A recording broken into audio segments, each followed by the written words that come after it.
본 방송에서 제공하는 투자 정보는 투자 판단에 대한 조언입니다. 방송에서 제공하는 주식의 가치, 가격 상승 및 하락에 대해서는 방송사에서 보장하지 않습니다. 시청자 여러분 안녕하세요. 오늘을 돌아보고 내일을 준비하는 오늘장 내일장 2부 진행의 백선혜입니다. 장 마감까지 확실한 승부 전략과 내일장 주목할 섹터까지 제시해드리고 있습니다.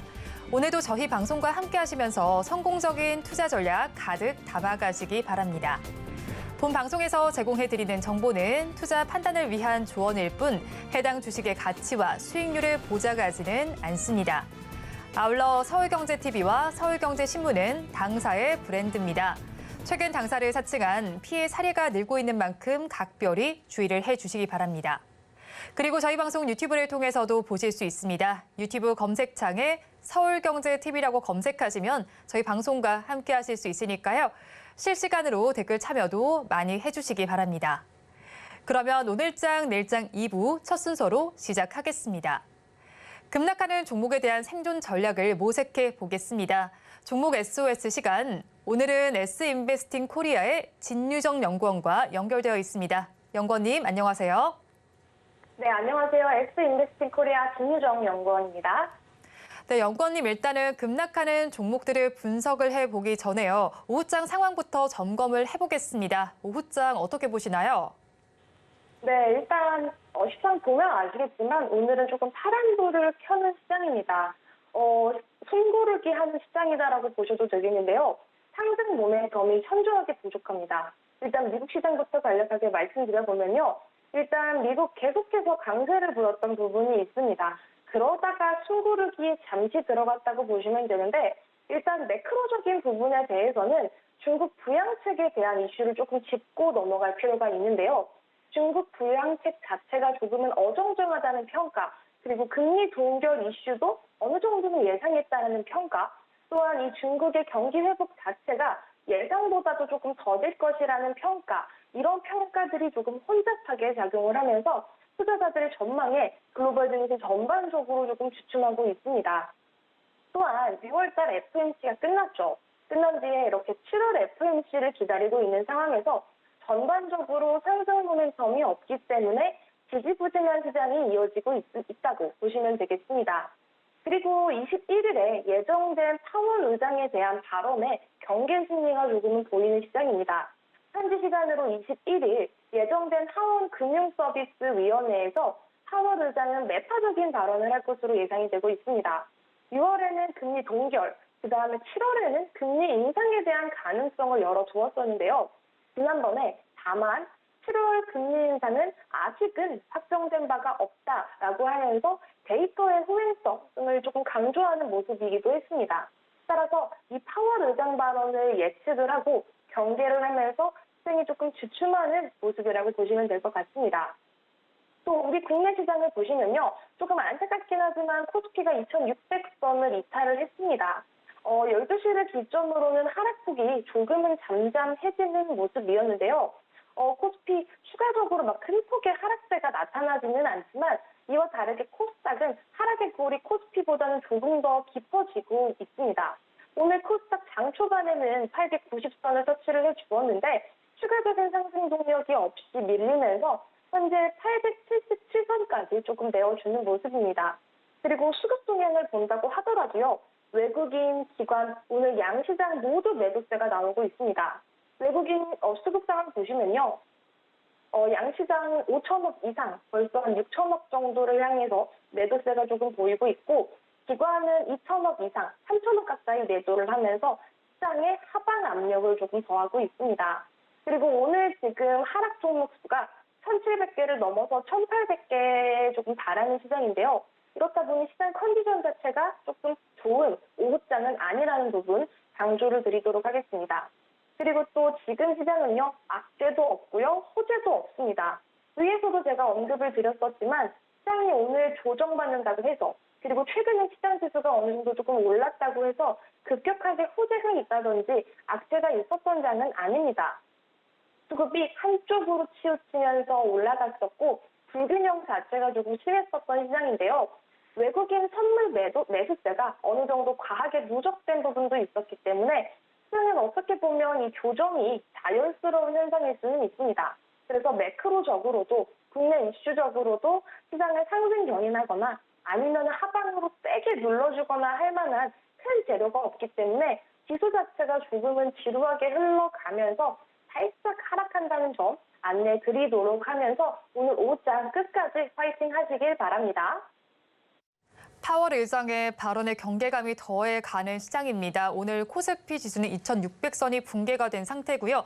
양대 시장에서는 외국인 투자자들과 기관 투자자들의 매물이 출회가 되고 있습니다. 악재도 호재도 없다라고 시작을 분석을 해주셨는데요. 우리 지수 빠지고 있는 동안에 더욱더 급락하는 종목들도 있습니다. 2시 30분 기준 급락주들에 대해서 화면을 통해서 살펴보겠습니다. 대동전자가 지금 관리 종목으로 지정되면서 장 초반부터 급락세를 보이고 있습니다. 23%가 넘는 하락률을 기록 중입니다. 지금의 주가는 6,350원 선 지나고 있습니다. 다음으로 CJCGV를 보겠습니다. 유상증자 공시가 나오면서 급락세를 보이는데요. 지금 굉장히 매물대가 많이 나오면서 19%가 넘는 하락세를 보입니다.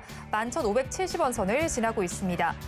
다음으로 IT 부품 업체인 IM을 보겠습니다. 지금 시장에서 14% 넘게 빠지고 있고요. 11,290원 선을 지나고 있습니다.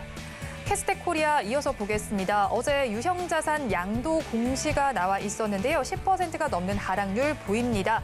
2,440원 선을 가리키고 있습니다. 마지막으로 소니드 보겠습니다. 어제 임원 주요 주주 특정 증권 등 소유 주식수 변동 공시가 나왔습니다. 9%가 넘는 하락률을 기록하면서 지금 시장에서는 4,690원 선에서 거래가 되고 있습니다. 급락하는 종목들 저와 함께 살펴보셨는데요. 이 종목들을 보유하고 계신 분들이거나 또 다른 종목에 대한 궁금증이 있으시다면 유튜브 댓글창에 남겨주시기 바랍니다. 그러면 저희는 첫 종목부터 구조를 해보겠습니다. CJCGV를 구조해 보겠습니다. 영화관 하면 가장 먼저 생각이 나는 종목인데요. 코로나19 팬데믹이 터진 2020년부터 3년 동안 누적 영업 손실을 기록했다라는 이야기도 있습니다. 그런데 유상증자 공시를 내놨는데 지금 시가총액과 맞먹는 수준의 공시를 내놨습니다. 이 부분 때문에 주가가 빠지고 있다라고 분석을 하면 될까요? 네, 우리 아나운서님이 정말 디테일하게 잘 설명을 해주셨습니다. 사실 20일이죠. 어제 유상증자 공시를 하면서 시간 외에서 하한가를 기록한 부분이 있습니다. CJCGV 전날 이 채무상환자금 등 5,700억 원을 조달하고자 주주 배정 후에 실권주 일반 공모 유상증자를 결정했다고 공시를 했는데 주당 7,630원에 신주 7,470만 주 보충주가 발행이 됩니다. 그리고 이거랑 조금 별도로 제3자 배정 유상증자 방식으로 CJ 자회사인 CJ 올리브 네트워크스 지분을 현물 출자를 하는데 이 현물 출자 가액이 법원 인가를 통해서 확정이 되면서 회계법인 평가액도 4,500원 규모로 추산된다고 합니다. 사실 이 종목은 너무나도 조금 아쉬운 종목입니다. 코로나의 여파가 정말 심했었던 종목이고 또 리오프닝 관련주로도 크게 회복을 못 해줬던 그런 기업이거든요. 그래서 계속적으로 추세적인 하락이 진행됐었던 종목인데요. 사실 아까도 우리 아나운서님이 짚어주셨는데 20년부터 살펴보면 22년까지 무려 3개년 동안에 계속된 꾸준한 적자를 기록하고 있는 그런 기업입니다. 또 이번에 이 자본 확충 목적 자체가 재무구조 개선이 주된 목적인데다가 자금 흐름을 조금 살펴보면요. 유상증자 자금 5,700억 원 중에 3,800억 원이 채무 상환에 사용될 예정이죠. 사실 어떻게 보면 돈이 없다라는 것을 증명하는 그런 공시고요. 900억 원은 운영 자금으로 또 1,000억 원은 시설 자금으로 쓰일 예정이라고 하는데 이 공시 자체가 주가에 그렇게 긍정적인 영향은 아닙니다. 따라서 오늘 외국인, 기관 모두 양 매도세가 나오면서 큰 폭의 하락세가 보인다고 보시면 되겠습니다. 그렇죠. 3년 동안 누적된 영업 손실을 기록하는 와중에 거의 시총과 맞먹는 수준의 유상증자 공시가 나오면서 매물이 계속 출회되고 있는 것으로 분석이 된다라고 말씀을 해주셨습니다. 그렇다면 가지고 계신 분들께서는 이 시점에서 어떻게 대응을 해야 할까요? 네, 사실 저는 지금 이 CJCGV 같은 경우에는 정말 대부분의 투자자분들이 좀 물려있는 기업일 거라고 생각이 들어요. 그래서 저는 조금 도망가자 의견을 드리고 싶습니다. 그러니까 물려 있음에도 또 오늘 한 20% 가까운 하락세가 나옴에도 불구하고 제가 도망가자 손절 안내를 드리는 이유는요. 사실 지금 이 CJ CGV라는 우리 정말 일상생활에 맞닿아 있는 영화를 보러 갈 때도 볼 수 있는 그런 기업인데 지금 기술적으로 차트적으로도 그렇지만 이 사업적으로도 지금 매력적인 기업은 아닙니다. 지금 영화관 사업 자체가 메리트가 크게 있는 사업이 아니죠. 사람들이 대부분 집에서 컨텐츠나 OTT를 소비를 하면서 영화관 수익 자체가 현저하게 조금 떨어지는 상황입니다. 그런데다가 오늘 유상증자 이슈까지 터지고 개파락으로 출발을 하면서 사실상 큰 폭의 주가 개선 자체가 저는 조금 힘들 거라고 생각이 듭니다. 이 CJ CGV가 사업적으로 어떤 큰 성장 동력이라든지 모멘텀, 재료, 이슈가 붙어주지 않는 이상은 빠르게 주가가 회복되지는 않을 것이라는 의견 하에 저는 도망가자 의견을 드리도록 하겠습니다. 그리고 조금 기술적으로 봐도 지금 현재가가 12,000원을 하회하면서 12,100원을 하회하면서 지금 11,500원 수준에서 계속 왔다 갔다 하고 있는데요. 지금 현재가 기준으로 코로나 시절을 거의 넘어서서 거의 주가 자체가 2010년 초반까지 조금 회귀한 상황이에요. 그만큼 많이 떨어졌다는 건데 따라서 손실이 조금 크다고 할지라도 리스크 관리 차원에서 오늘 같은 날은 어느 정도 일부라도 손절을 조금 하시기를 권장드립니다. 다만 내가 만약에 이 종목을 추후에 재접근하겠다라고 하신다면 10,000원 정도죠. 이 라운드 피격을 깨지 않는 10,000원 정도 가격대에서 조금 말씀을 드리도록 하겠고요. 손절가는 9,000원 잡아드리겠고 목표가는 12,000원 정도 안내 드리도록 하겠습니다. CJ CGV에 대해서는 도망가자라는 전략을 제시해 주셨고요. 일단 현재가에도 지금 정리를 해보시는 것을 추천을 해주셨습니다. 그래도 추후에 재접근을 하게 된다면 10,000원대에 접근을 해보시고요. 손절을 하신다면 9,000원, 또 목표 주가는 12,000원으로 말씀을 해주셨습니다. 그러면 다음 종목을 구조해 보겠습니다. 대동전자 구조를 해볼 텐데요. 관리 종목으로 지정됐다라는 소식의 급락세를 보이고 있습니다. 수급적인 측면을 살펴봐도요. 거래 정지가 되기 전날까지 외국인 투자자들 12거래일 연속 매도세를 보였습니다. 이 종목 어떻게 보시나요? 네, 사실 대동전자 과거에 조금 무증 테마가 붙어주면서 올랐었던 종목이죠. 일단 대동전자가 모르시는 분들을 위해 조금 설명을 드리면 이 전자제품에 사용되는 내장과 외장 부품을 생산하는 금형 제작 업체입니다. 근데 이 종목은 제가 방금도 말씀드렸지만 과거에 이 무상증자가 할 것 같다는 가능성의 종목들이 날뛰었을 때 그때 가치 상승세를 조금 탔었던 그런 기업입니다. 근데 보통은 이 무상증자 테마가 붙을 때 이 재무제표의 어떤 조금 우수함을 조금 표현하면서 종목들이 날뛰었던 건데 사실 대동전자 같은 경우에는 재무제표적으로 봤을 때 너무 조금 이상하거나 컨디션이 떨어지는 기업은 아니거든요. 근데 오늘 이렇게 관리 종목으로 조금 지정이 되면서 투자자 여러분들이 조금 많이 놀라셨을 것 같아요. 왜냐하면 그 부분은 개인 투자자들이 감히 예상하기가 조금 힘든 부분입니다. 어쨌든 오늘 이 관리 종목 이슈와 더불어서 정말 큰 폭의 하락세가 보이는데 이 부분을 조금 풀어드리면요. 19일에 제출한 감사 보고서 때문입니다. 보통 기업들은 12월 결산법인이 많은데요. 이 대동전자 같은 경우에는 3월 결산법인이기 때문에 사업보고서 자체가 조금 늦게 나온 부분이 있습니다. 그런데 여기서 회사가 지난해 사업보고서의 감사인으로부터 감사 범위 제한으로 인한 감사 의견 한정을 받았다고 공시를 했습니다. 이 내부 회계관리제도 의견 비적정에 해당이 되면서 거래 정지 또한 공시를 했었는데 19일부터 어제까지 거래 정지였다가 오늘 거래 재개가 되면서 매물들이 큰 폭으로 출회되고 있습니다. 근데 보통 코스피 상장사는요, 2년 연속으로 감사보고서상 감사 의견이 감사 범위 제한 한정을 받으면 상장 폐지 위험이 생길 수 있습니다. 그래서 이 대동전자 같은 경우에는 지금 정말 각별한 주의가 필요한 종목이라고 보시면 되겠고요. 거래 대금 자체도 원래 많지가 않은 기업이었습니다. 평균적으로 거래 대금이 1억 정도 내외에서 움직였었는데 오늘은 27억 정도 30억 원에 가까이 가는 거래 대금으로 지금 26%까지 밀리는 모습이었다가 조금은 아랫꼬리를 달아주지만 외국인과 기관의 대량 매도세죠. 특히 연기금의 대량 매도세까지 확인이 되어서 오늘 큰 폭으로 하락하고 있다는 점 안내 드리도록 하겠습니다. 대동전자는 상장 폐지 위험도 존재를 할 것으로 보입니다. 그렇다면 가지고 계신 분들께서는 어떻게 대응을 해나가면 좋을까요? 네, 저는 사실 아쉽지만 이 종목도 조금 도망가자는 의견을 드리고 싶습니다. 왜냐하면 개인 투자자 여러분들께서 이 관리 종목이라는 딱지를 단 종목을 굳이 포트폴리오에 담아갈 필요가 없다고 생각을 하는데, 물론 오늘 정말 갑자기 하락을 하는 부분이 있고 예측하지 못했던 부분들이 있었고요. 아까도 말씀드렸다시피 재무제표적으로도 사실 예측할 수 없는 리스크였다고 생각을 합니다. 하지만 여기서 반등을 기다렸다가는 조금 더 큰 손해를 볼 수 있기 때문에 저는 도망가자 의견을 드리고 싶습니다. 그리고 사실 지금 기술적으로 봤을 때도 이미 완전한 하락세가 보이고 오늘 또 거의 개파락을 했었죠. 또 거의 작년 저점 부분까지 다시 저점 트라이를 하고 있기 때문에 저는 5,650원, 이 작년의 최저점을 깨지 않는 게 조금 중요한 상황이라고 보여집니다. 이 특히 관리 종목이라는 리스크, 그리고 기술적으로도 불안함이 계속되는 종목이기 때문에 저는 조금 손절 안내, 도망가자 의견을 드리도록 하겠고요. 지금 현재가가 6,400원에서 왔다 갔다 하고 있습니다.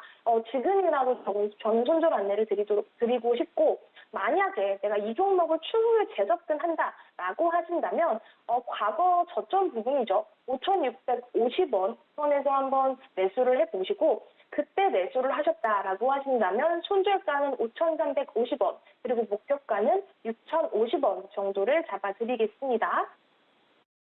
대동전자에 대해서도 도망가자라는 전략을 제시해 주셨습니다. 일단은 지금 가격에서라도 정리해 보시는 것을 말씀을 해주셨는데요. 그래도 추후에 재접근을 하시게 된다면 5,650원 선에서 해보시고요. 이때 접근을 하셨다면 손절 라인은 5,350원, 또 목표 주가는 6,050원으로 잡아주셨습니다. 그렇다면 저희 마지막 종목까지 구조해 보겠습니다. IEM을 구조해 보겠습니다. 필리핀 광산 개발을 통해서 글로벌 공급망 확보에 나선다라는 소식이 전해지고 있습니다. 사업이 원활하게 진행이 된다면 매출이 1조 원에 달할 것으로 보이는데요. 이런 모멘텀 속에서도 이 종목의 주가는 왜 빠지고 있는 걸까요? 네, 일단 정보기술 부품업체, 이 IT 부품업체인 IM이 필리핀 핵심 약물 개발 사업에 참여하기 위해서 50억 원을 조달한다고 합니다. 이 필리핀의 히토류 채굴 기업이죠. PGNPI와 IM이 6대4 정도의 비율로 지분을 투자해서 합작 법인을 설립에 나선다고 하는데요.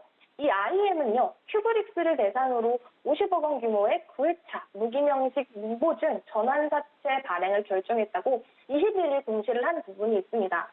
근데 보통 이렇게 전환사채 이슈가 사실 주가의 긍정적인 흐름은 또 아니기 때문에 수심이 조금 불안해지면서 매물들이 출회가 되고 있고요.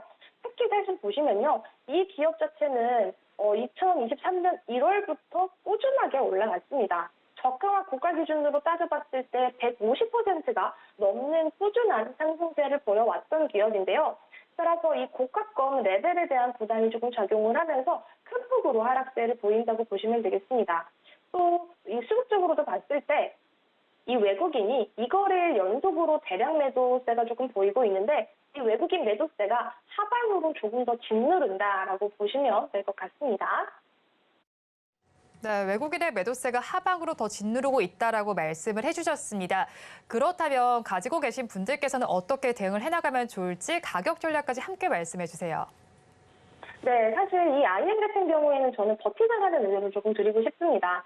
물론 오늘 이 주의라는 딱지를 달긴 했지만, 이 사실 저 주의라는 딱지는 크게 신경 쓸 게 없는 저는 딱지라고 생각을 하고요. 특히 이 고가권에서 외국인 매물들이 나오는 건 부담인 부분은 맞습니다만, 오늘도 그럼에도 이 기타 법인의 매수세가 조금은 보여지거든요. 또한 기술적으로 봐도요, 지금 이동평균선이라고 하는 이 이평선이 크게 무너지지 않고 종가 기준으로 21선 기준으로 버텨주는 모습이 확인됩니다. 그리고 오늘 나왔던 이 전환사채 이슈를 조금 풀어드리면요, 이 IM이 PGNPI와 손을 잡고 총 1,000만 달러죠. 한화 기준으로 약 127억 원을 투자를 해서 필리핀의 지역 광산 개발 사업권을 확보하는 내용의 MOU를 체결했다고 합니다. 따라서 이 IM이 사업권을 확보를 한 여기서는요, 히토류를 채취해서 이를 통해서 생산 가능한 정제금속의 가치가 1조 원에 달한다고 하기 때문에, 사실 저는 이 히토류 이슈, 이 히토류 재료와 뉴스를 통해서 한 번 더 주가 부양을 할 수 있을 거라는 생각이 조금 들거든요. 그렇기 때문에 오늘 같은 리스크에서는, 오늘 같은 하락세에서는 일단은 조금 버티자라는 의견을 드리도록 하겠고요. 현재가가 11,000원, 200원, 300원에서 왔다 갔다 하고 있습니다. 그런데 이 종목은 지금 그냥 조금은 버티면서 들고 계시다가 만약에 10,000원, 1,500원 기준으로 조금 떨어진다라고 하면 추가 매수를 1,500원 부근에서 한번 해주시고요. 목표가는 13,000원, 전 고점 부분인 13,000원 잡아드릴 수 있겠고, 손절가는 그래도 10,000원을 조금 잡아드리고 싶습니다. 일단 이 10,000원 부분이 이 라운드 피겨 가격이라고 하죠. 라운드 피겨 가격인 이 심리적인 또 이 10,000원이라는 어떤 가격대가 조금 확실하게 있기 때문에 여기를 조금 강하게 이탈한다라고 할 때는 리스크 분리 차원에서 손절을 조금 깨끗하게 해주시기를 조금 권장드릴게요. 근데 10,000원을 이탈하지 않고 어느 정도 흐름을, 이 플로우를 계속해서 유지해 나간다라고 한다면 이 히스토리에 대한 재료 부각이 한 번 더 가능할 거라고 보기 때문에 일단은 홀딩 의견, 버티자라는 의견 전달 드리도록 하겠습니다. IM에 대해서는 버티자라는 의견을 제시해 주셨습니다. 가격 전략을 살펴보면요. 추가로 매수를 하신다면 1,500원 선에서 해보시고요. 이때 목표 주가는 13,000원, 손절 라인은 10,000원으로 잡아주셨습니다. 지금까지 S인베스팅 코리아 진유정 연구원과 함께했습니다. 오늘 연결도 고맙습니다. 네, 감사합니다. 다음 주에 뵙겠습니다.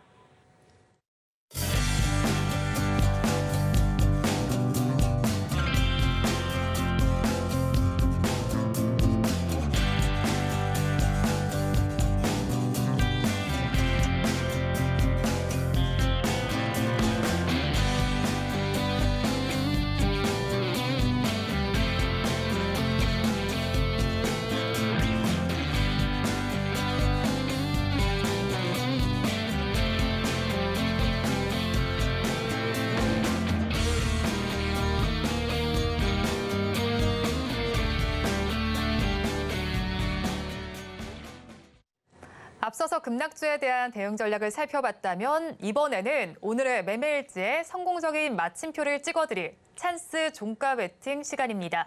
오늘은 알파프로의 정태근 팀장과 함께합니다. 어서 오세요. 네, 반갑습니다.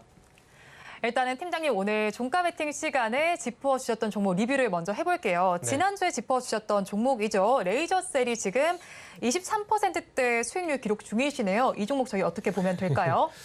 지금 이게 최근에 급등 때문에 단일가 네. 매매 들어갔거든요.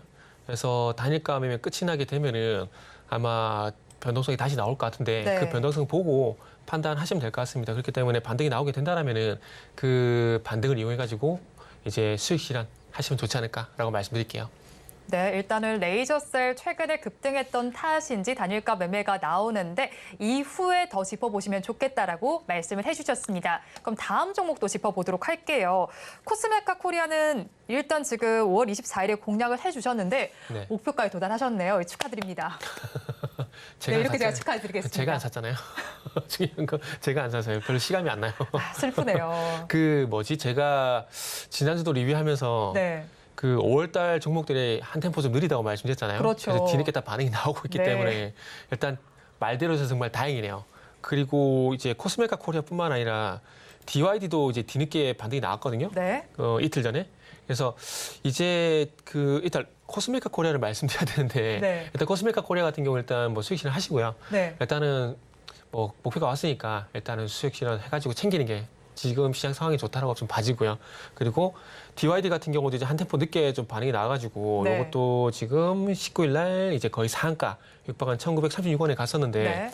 요거는 이제 이것도 만약 혹시 가지고 계시다라면은 수익 실현 하셨으면 좋겠습니다. 왜냐하면은 결국 이제 우크라이나 재건회의 이거 보고 들어간 거기 때문에 이제 오늘 저녁에 재건회의 하잖아요. 그러면 소위 말하는 뉴스 선반영 네. 이런 측면에서 보게 되면은 일단 요거는 이제 만약에 수익권이시라면은 일단 챙기는 게 좋을 것 같습니다. 네, 일단은 뭐 코스메카 코리아와 DYD 모두 수익을 조금 챙겨보시면 좋겠다라고 말씀을 해주셨는데요. 중국에서는 경기 부양책을 확대하고 있습니다. 그러면 화장품 섹터에 어떤 영향을 미칠 거다라고 보시나요? 이게 좀 말이 길어질 것 같은데 좀 길게 되나요? 좀 짧게 해주실까요? 네. 네. 그 결론 그러면 짧게 말씀드리면은 네. 결론부터 말씀드리면은 효과 없다고 보시면 될 것 같아요. 그렇게 큰 효과는 없나요? 네네. 일단은 그러니까 규모적인 측면도 그렇고요. 네. 그리고 실적인 어떤 내수 경기를 어떤 살릴 만한 그런 효과가 좀 떨어질 수밖에 없는 부분들이고, 그래서 그런 맥락에서 보게 된다라면은, 그러니까 중국 로컬 기반의 어떤 화장품 관련주들 같은 경우에는 일단 효과가 없다고 보시면 될 것 같아요. 네. 만약에 이게 효과가 있었다라면은 어제 청담 글로벌 같은 종목이 아마 장 후반까지 계속 이렇게 급등이 나왔을 건데 네. 어제 윗꼬리 길게 달렸잖아요. 물론 윗꼬리가 길게 달린 게 안 좋다라는 것은 아니지만은 이 윗꼬리의 성격이 제가 봤을 때 그렇게 좋지 않은 성격이라는 거죠. 그렇게 봤을 때는 중국 로컬 기반을 하고 있는 이제 화장품이란지 이런 것들은 화장품이란지 뭐 화장품 OEM 같은 것들은 안 보는 게 좋고요.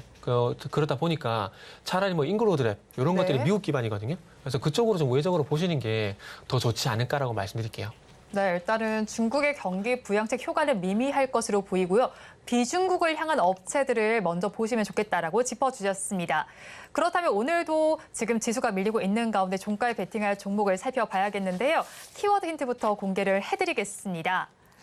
키워드 힌트 보면요. 그래도 반도체라고 잡아주셨습니다. 뭐 네. 반도체 하면 뭐 소재, 장비도 생각나고요. 뭐 네. 차반도체도 있고 AI 반도체도 있을 것 네. 같습니다. 굉장히 섹터가 많을 것 같은데 자, 이 중에 네. 있나요, 정답이? 있습니다. 오늘 있네요. 오늘 있나요? 제가 드디어 공부를 잘해왔나요? 잘 찍으신 것 같아요. 일단은 이제 AI 반도체 쪽이라 봐야 되고 네. 그러면서 그쪽과 연관된 반도체 장비 이렇게 좀 말씀드릴게요. 일단은 결국에는 HBM 얘기를 드려야 되는데 네. 제가 지난주에 레이저셀 같은 경우도 반도체 장비고 이번 주도 반도체 장비를 가져왔는데 지금 이제 그 석유화학 이쪽이 좀 길게 봐야 되거든요. 네. 이렇게 길게 보는 거 외에는 이제 지금 오늘 기점으로 보게 되면은 딱히 급하게 접근할 만한 그런 섹터는 안 보입니다. 그러다 네. 보니까 그동안 오늘 준비한 종목들 같은 경우는 언제 한번 매수를 하면 좋을까라고 계속 고민하고 있었다가 지금 이제 거의 2달 만에 타이밍이 와가지고 오늘 준비를 좀 했거든요. 네. 그래서 요거는 종목명은 잠시 후에 좀 말씀을 드리고 어쨌든 지금 뭐 반도체 그러니까 기존 어떤 개별 종목 외에는 이렇게 특별히 접근하는 섹터가 좀 많이 보이지가 않습니다. 그러다 보니까 반도체 쪽에서 다시 한번 보시는 게 좋지 않을까 하는 판단에 반도체 좀 준비를 했고요.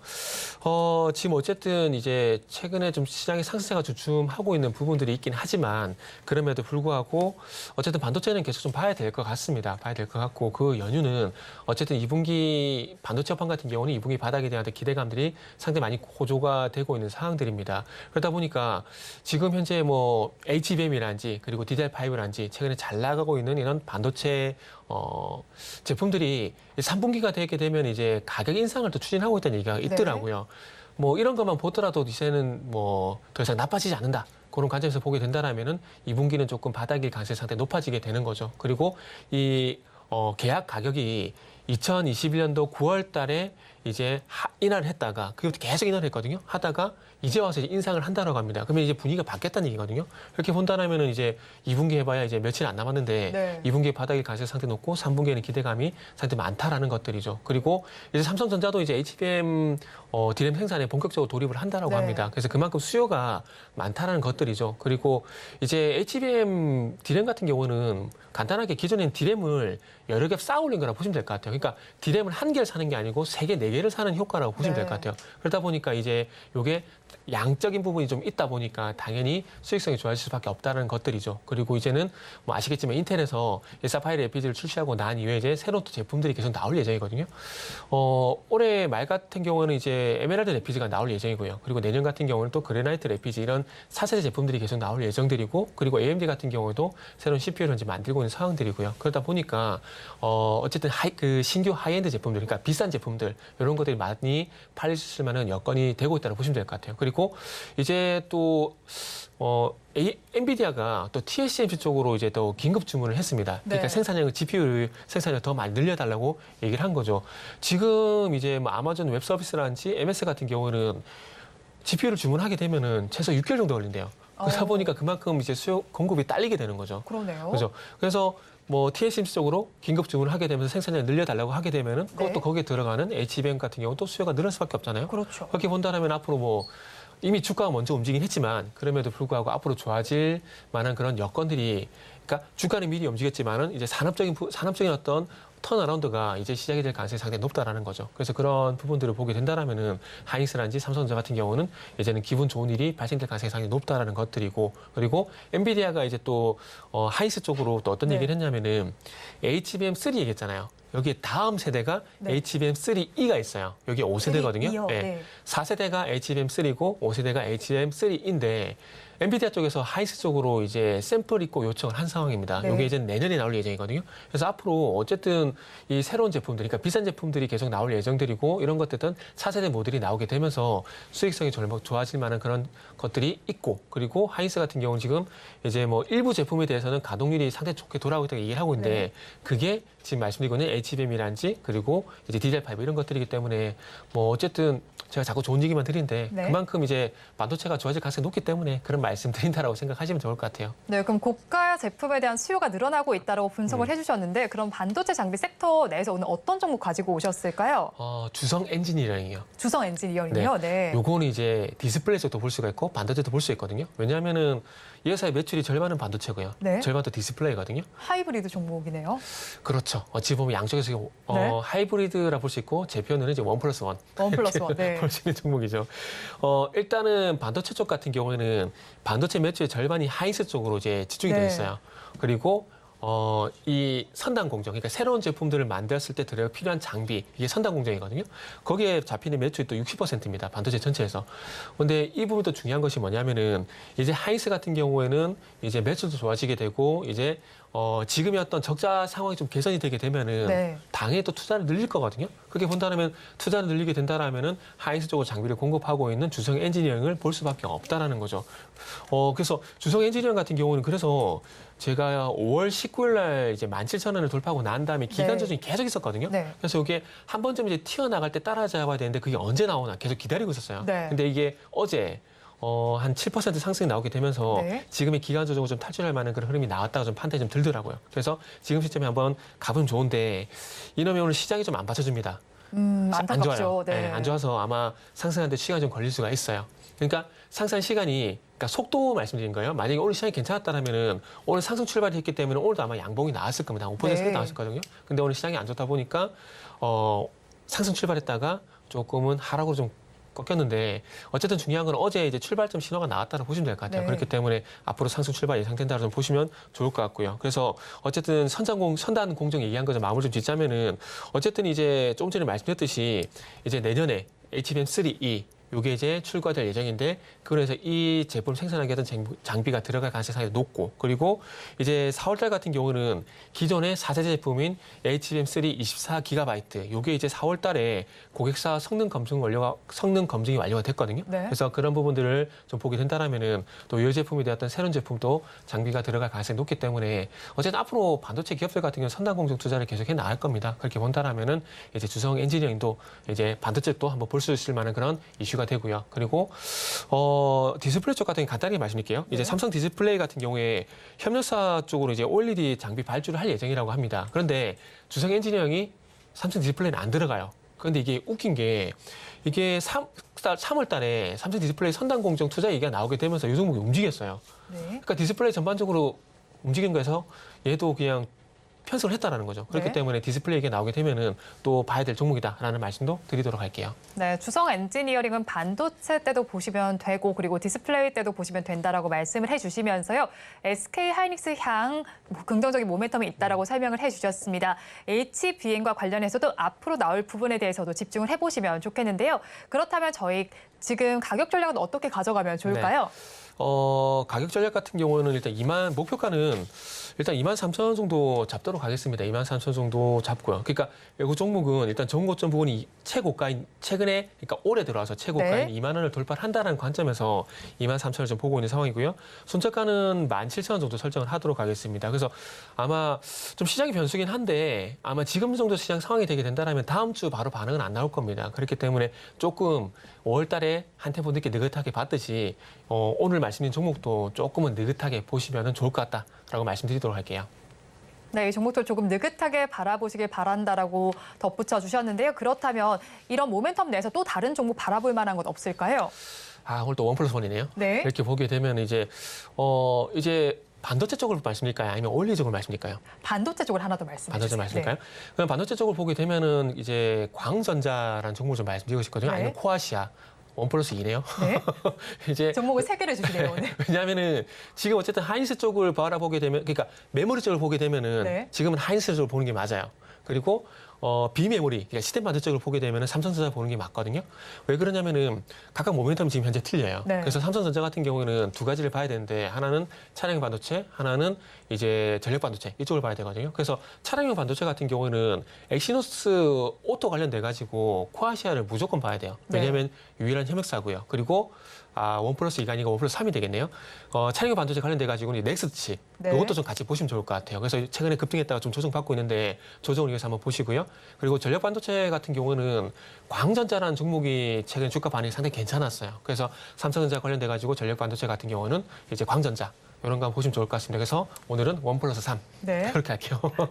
코아시아와 넥스트 칩 그리고 광전자까지 더 짚어주셨으니까 이 종목들에도 관심을 가져보시면 좋겠습니다. 그러면 저희는 마감 동시호가 구간 분위기를 살펴보도록 하겠습니다.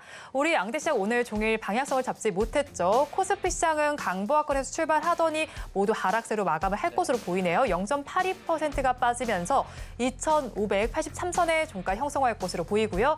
코스닥 시장 더욱더 힘을 내지 못하고 있습니다. 지금 오후 시간 들어서 더 많이 빠지고 있네요. 1%가 넘게 빠지면서 876선에 마감을 할 것으로 보입니다. 팀장님께서는 이 시장 오늘 네. 어떻게 보고 계신가요? 조정 국면에 진입했다라고 네. 보는 거죠. 지금 이제 오늘 또 2차 전지가 힘이 좀 빠지면서 그렇죠. 장 초반엔 괜찮았거든요. 근데 장 후반으로 갈수록 힘이 빠지면서 지금 오늘 낙폭을 좀 확대를 하고 있습니다. 조정 국면에 진입을 했다라는 것들은 이제 제가 항상 보는 거죠. 종목별 등락해나. 네.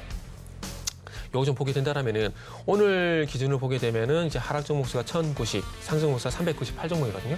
그러니까 간단한 논리로 4명은 사고 있는데 10명은 판다라는 겁니다. 네. 그럼 이게 시장이 올라갈 수는 없겠죠? 그렇죠. 아무래도 매 10명이 더 많이 팔고 있잖아요. 그렇기 때문에 이런 현상이 좀 나오고 있고요. 그래서 지금 그러면 이걸 뒤집어 보게 되면은 지금의 하락 종목수 우위 현상이 좀 해소가 된다라면은 시장이 이제 조정에서 상승으로 전환할 가능성이 높기 때문에 이거 좀 계속 보시면 네. 좋겠다는 말씀드려보고 싶고요. 그리고 조정금이 진입했다라고 말씀드릴 수밖에 없는 것들이 6월 14일 날 코스닥이 2.79% 정도 하락이 나왔거든요. 네. 장대음봉이 나왔잖아요. 이때 당시에 5일선하고 11선을 동시에 뚫어버렸어요. 뚫어버렸는데 자 이때 당시 2차 전지가 하락을 했습니다. 어떤 연유로? 중국계 양극재 기업이 미국의 미시간주에 공장을 만든다는 얘기가 나오게 되면서 상대적으로 우리나라가 피해를 볼 것이다 이런 얘기가 나왔었거든요. 그런데 여기서 중요한 건 뭐냐면 아마 제가 지난 시간에도 말씀드린 것 같은데 IRA 법안을 보시게 되면은 양극재하고 음극재 같은 경우는 부품에서 제외가 되어 있습니다. 네. 요거는 이제 생산 공정이라 그래가지고 구성 소재로 분류를 하게 되면서 부품으로 안 들어갔거든요. 그렇기 때문에 IRA와 연관성이 없습니다. 그렇기 때문에 중국이 그런 틈새를 잘 들어갔다고 보시면 되고 그리고 그 이전에도 마찬가지로 영향이 없었거든요. 그런데 그럼에도 불구하고 시장이 이제 그때 이후부터 보시면 아시겠지만 2차 전지가 밀리고 있어요. 그러니까 결국 시장에서는 어찌 보면은 조금 전에 말씀드린 중국 기업이 미시간주에 이제 양극재 공장을 만들었다는 그런 이슈를 그냥 조정의 빌미로, 그러니까 조정의 핑계로 좀 삼는 것 같아요. 네. 그러니까 그때 이후로 만약 시장이 회복이 되면서 900포인트를 갔다라면 얘기가 달라지겠지만 어쨌든 그 이슈 위에 지금 시장이 어쨌든 완만하게 우하행을 하고 있는 상황들이거든요. 그렇기 때문에 시장이 조정 국면에 들어갔다 볼 수밖에 없는 부분들이고 그리고 제가 하락이 아니라 조정이라고 말씀했잖아요. 네. 하락은 말 그대로 이제 추세가 완전 바뀌어버린 겁니다. 추세가 꺾인다라고 그렇죠. 말씀하시는 꺾인다 거죠. 보는 거죠. 그런데 조정이라는 것은 이제 상승 사이클인 거죠. 그러니까 상승 사이클에서 상승 조정, 상승 조정. 그러니까 상승에서 조정 국면에 들어갔다라는 거죠. 네. 근데 그렇게 말씀드리는 건 뭐냐면은 만약에 시장이 하락을 하게 되면서 오늘 시장을 한번 예를 들어 보게 된다라면은 아예 그러니까 테마가 형성되는 거 없이 만약에 대책 없이 시장이 빠진다. 네. 그러니까 뭐 대안으로서 어떤 테마가 형성되는 것도 없이 테마도 그렇고 대형주도 그렇고 중형주도 그렇고 다 빠져버린다. 그러면은 시장에 접근을 아예 안 하는 게 맞습니다. 이건 네. 대세 하락입니다. 근데 오늘 보시면 아시겠지만 교육주 강세 보였고 자동차 주도 같은 경우도 죄송합니다. 현대차, 기아, 기아가 네. 강세를 보였잖아요. 콕 집어주시네요. 그리고 이제 충전기 업체들 그리고 전기차하고 뭐 폐배터리 그리고 네. 조선 이런 것들이 강세거든요. 그러니까 시장이 하락에 들어갔지만은 대안이 될 만한 테마들이 계속 부각이 된다라는 네. 것들은 시장이 대세 하락으로 갔다라기보다는 조정 국면에 진입을 할 수 있다라는 거죠. 그러니까 시장에서 대안을 찾고 있다라는 거죠. 네. 이런 국면에서는 시장이 하락을 했다라기보다는 조정 국면에 진입했다라고 보는 게 맞다라는 겁니다. 네, 일단 시장이 하락세로 전환이 됐다라기보단 조정 국면에 진입했다라고 말씀을 해주셨는데요. 수급적인 측면을 살펴봤을 때도 외국인 투자자들과 기관 투자자들은 3거래일 연속 양대 시장에서 동반 매도에 나서고 있습니다. 이 부분 간단하게 한번 짚어주시겠어요? 네, 일단은 뭐 외국인들은 이제 적당히 수익이 났잖아요. 네. 이건 개인들도 마찬가지입니다. 외국인도 마찬가지고 적당히 수익이 나게 되면은 적절히 팔기 때문에 그런 맥락을 보시면 될 것 같아요. 그래서 이게 오늘 외국인이 4,100을 팔았는데 뭔가 이슈가 있나? 이렇게 생각하실 필요 없습니다. 그냥 조정고에 들어가서 차익 실현한다. 이렇게 생각하시면 될 것 같습니다. 적절한 답인지 모르겠지만 네. 아무튼 어렵게 생각하지 마시고 그렇게 생각하시면 될 것 같아요. 만약에 대세 하락이다. 그러면 이유가 좀 다른 이유가 있겠죠. 근데 그런 이유를 지금은 찾을 필요가 없다 보시면 될 것 같아요. 양대 시장 마감으로 다가올수록 낙폭을 조금씩 더 키워가고 있습니다. 양대 시장에서 외국인 투자자들과 기관 투자자들 매물을 내놓고 있는 것, 수익 실현의 관점으로 조금 보시면 좋겠다라고 짚어주셨으니까 투자 의견을 참고하시기 바랍니다. 마감 동시효과 구간 함께 하셨습니다.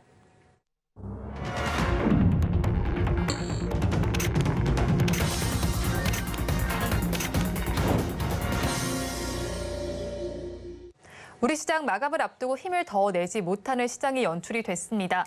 오늘장은 이렇게 마감이 됐지만 내일장에 대한 전략도 업데이트를 해봐야 되겠죠.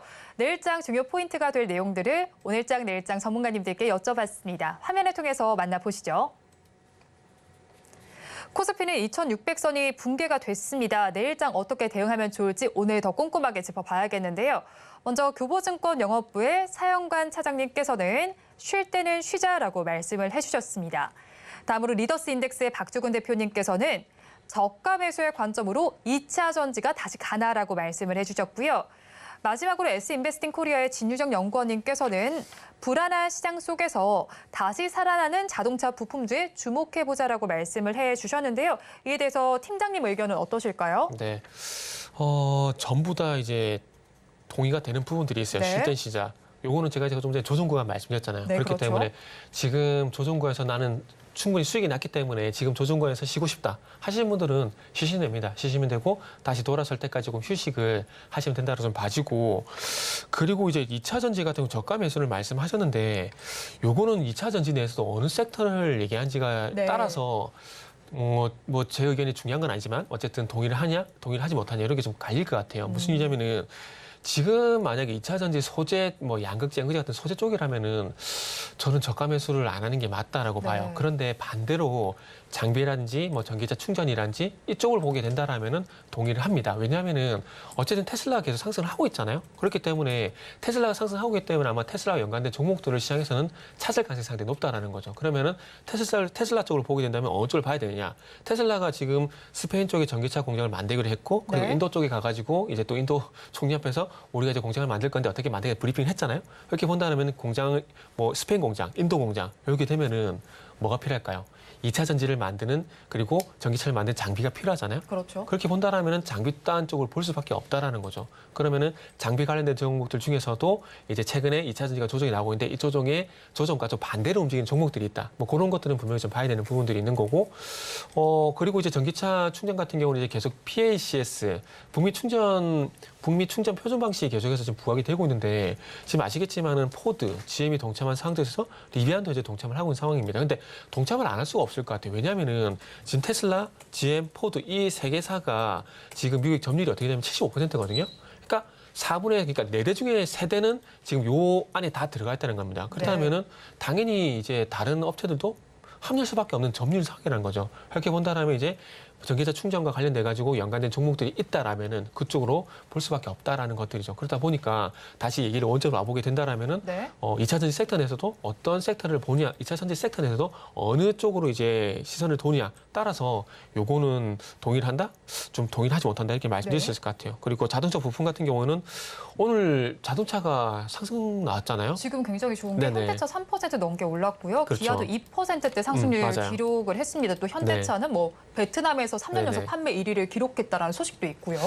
근데 이게 오늘 상승이 이제 조정이 끝난 것인가 아니면은 이게 단발성 반대인가? 저는 개인적으로 이렇게 지금 아직 판단이 안 서요. 이것만 딱 보고는 네네. 아직 판단이 어려우신 네. 거죠? 그러니까 뭐 수급적인 부분에서 어떤 그 드라마틱한 변화가 발생됐다라든지 네. 아니면은 뭐 오늘 나온 이슈들이 10년간 109조를 투자한다는 얘기가 있고요. 네. 그리고 뭐 레벨 4에 대한 어떤 투자를 진행한다는 얘기가 있고, 방금 말씀하셨듯이 베트남 이슈가 있거든요. 근데 제가 볼 때는 딱히 콕 집어서 이거다라는 이유가 없는 것 같아요. 이게 오르는 이유가 특별히 없다. 오늘 현대차가 오는 이유가 콕 이거 잡아서 이거다. 네. 이게 없다 보니까 그러니까 약간 알쏭달쏭하다고 말씀드려야 되나요? 그래가지고 확신이 좀 안 서요. 그러다 보니까 조금 더 시간을 두고 좀 확인을 하고 싶다라는 말씀드리고 싶네요. 그래서 확신이 서게 된다라면은 자동차 부품주는 당연히 뭐 조정해서 이제 상승 전환된다라면은 네. 뭐 두말할 거 없이 봐야 되겠죠.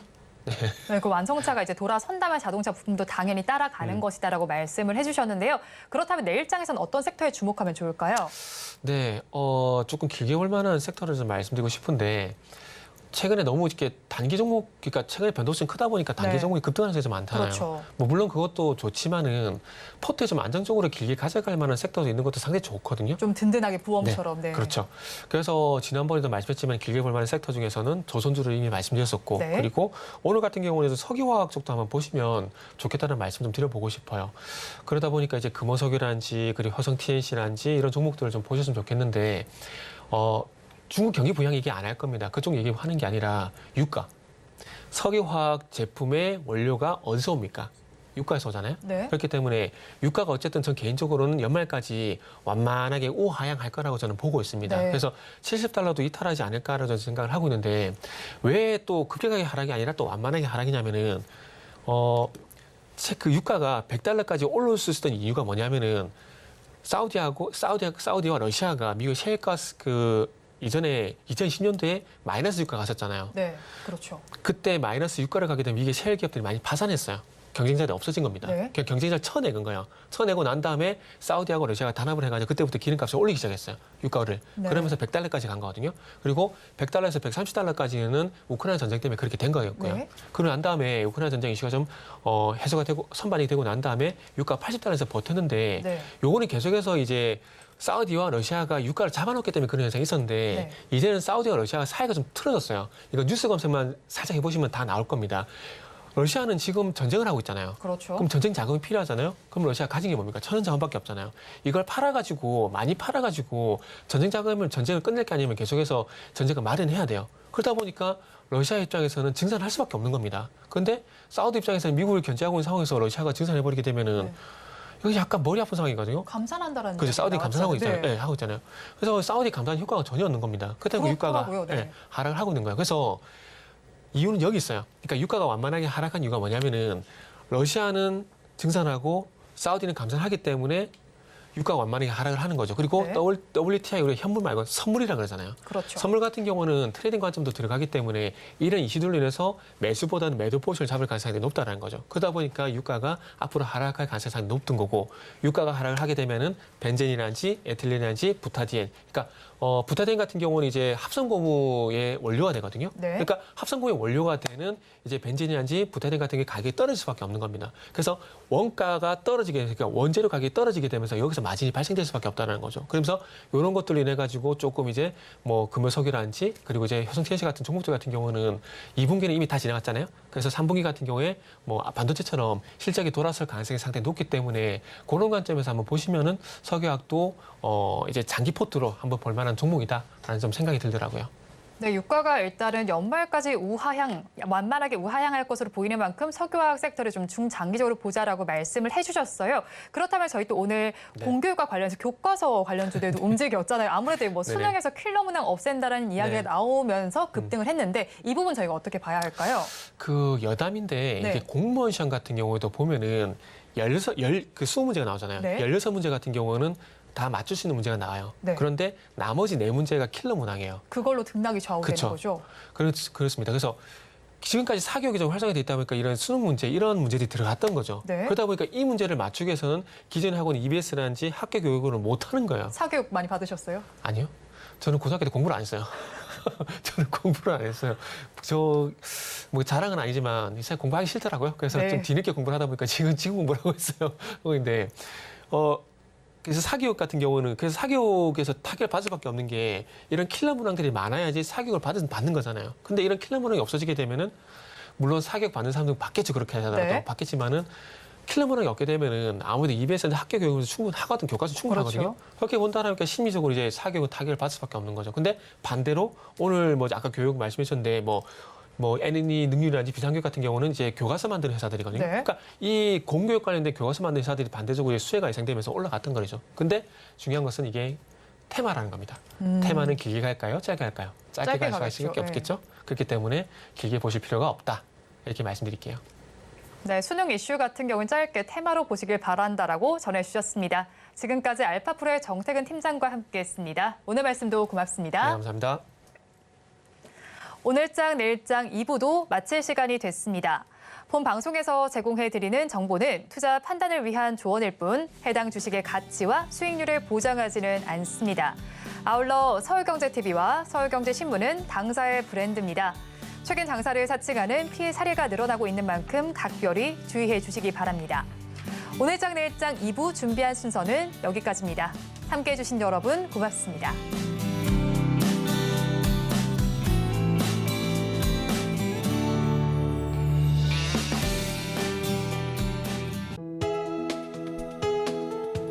본 방송에서 제공하는 투자 정보는 투자 판단에 대한 조언입니다. 방송에서 제공하는 주식의 가치, 가격 상승 및 하락에 대해서는 방송사에서 보장하지 않습니다.